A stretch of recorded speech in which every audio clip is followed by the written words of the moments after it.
My mom just passed away, and now my boyfriend is refusing to go to her funeral or let our daughter come because he can't get over their past beef. Like the title says, I, 26F, just lost my mom a couple of days ago from ovarian cancer. I'm devastated right now, and my boyfriend, 31M, who I've been together for a year and a half now, isn't helping me at all. My mom and I weren't on good terms before her death because of my boyfriend. John and my mom never got along because he's a deep-set atheist and my mom is very religious. Major issues popped up once I got pregnant and had my daughter. My mom pressed for me to have my baby baptized into the church, which I wanted to do, but John was dead set against it.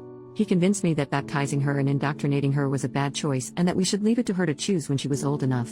I agreed. My mom didn't take this well at all, and after many angry and hurt arguments, she cut off contact with me. Not having my mom with me during my pregnancy or my baby's birth took a big emotional toll on me, but John insisted it was for the best and he didn't want my mom near my daughter at all and that my mom was evil for hurting me. At the time I was angry, so I agreed. I found out my mom was sick with ovarian cancer a month ago when she called me and wanted to talk. I was horrified and all the bull crap kind of just fell away. I tried to make the best of my time with her, brought my daughter to meet her grandma, and tried to build good memories with her. I'm happy to say we reconciled and my mom and I made our peace with each other before she died. I don't want to trash my boyfriend, but John has been a pain in the butt ever since I found out my mom was sick. He said she deserved it but quickly backed down when he saw how angry that made me. He refused to go with me to visit or help care for my mom. He didn't even really want to listen to me talk about how happy I was to reconnect with my mom. All he did was remind me that my mom hurt me and I should have no contact with her and she didn't deserve for me to speak to her. I told him that my mom isn't perfect, but my mom also raised me by herself and that she was my rock for many years and he should respect that. He said nothing outside telling me there was no value in talking to her. Now we're planning the funeral. I asked John to go with me, and he refused instantly. He said he hated my mom, that she was a cunt to our family, and that he wasn't going to church ever and it was rude and insensitive of me to ask.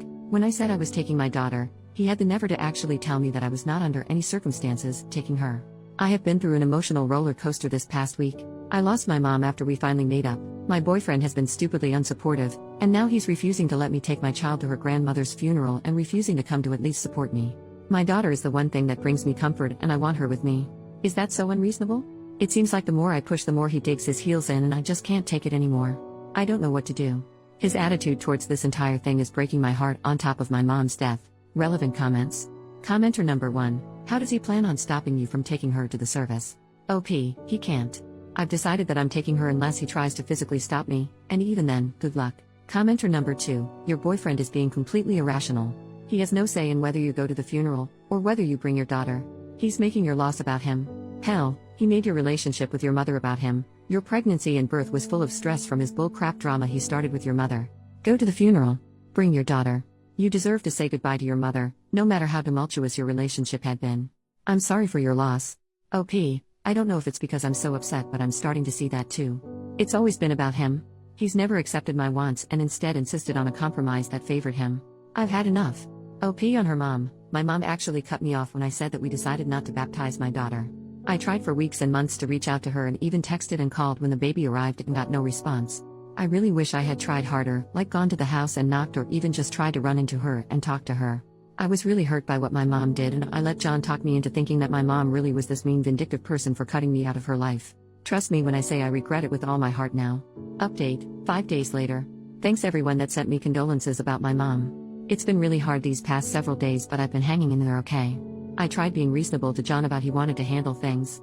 I even told him, like one poster here suggested, that he didn't have to go to the service, but could wait in the lobby with my daughter while the service was ongoing, then she could spend time with my family after the service, but he again shot it down. He would be able to hear the service and that was a violation of his beliefs, and asking to compromise on those beliefs was unconscionable and unfair to our daughter. I told him I had had it. This is the icing on a very large cake. I told John that as of this week, I wanted our bank accounts separated. He made us join accounts to make sure we split everything equally to be fair despite me making more, and that I'd be staying with my brother after the funeral while we figured out what to do, whether that was a total breakup or counseling. It was up to him. He said counseling was for the weak-minded and that we were staying together despite my empty threats, and there was no way in hell he was letting me take his money.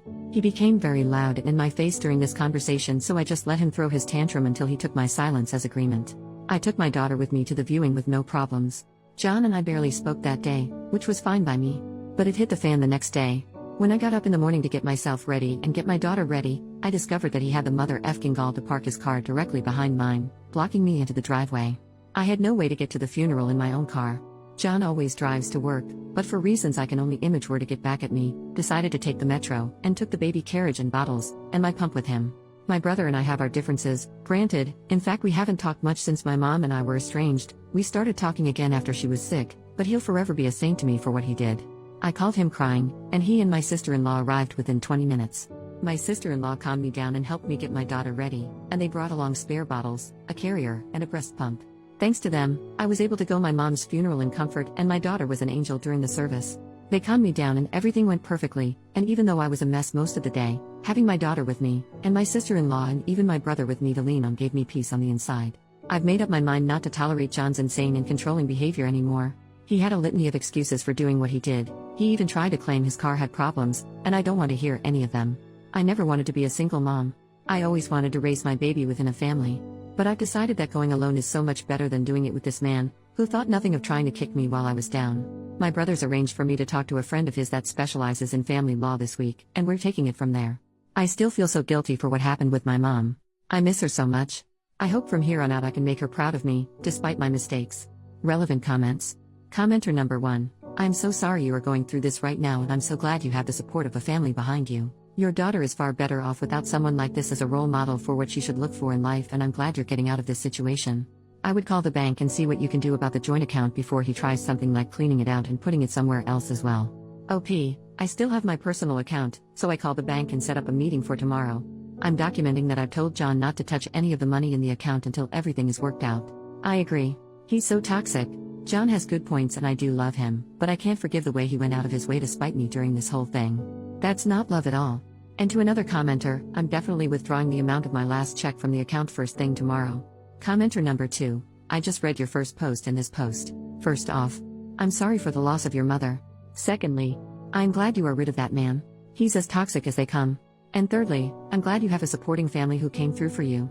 Anyways, your ex sounds downright horrible. In your first post you said he called your mother a cunt and said she deserved it. I would have left him then and there. No one talks like that about family, not even if you have differences with said family, especially if they have passed away. Any amazing qualities he had were all a charade and he showed you his true self. I'm proud of the fact that you realize that even though your daughter may not know her father, she is going to be better off. Take care of yourself and your daughter, OP. OP, I was so shocked when he said it I didn't know how to react. It literally didn't hit me until about the time I'd made up my mind to post here.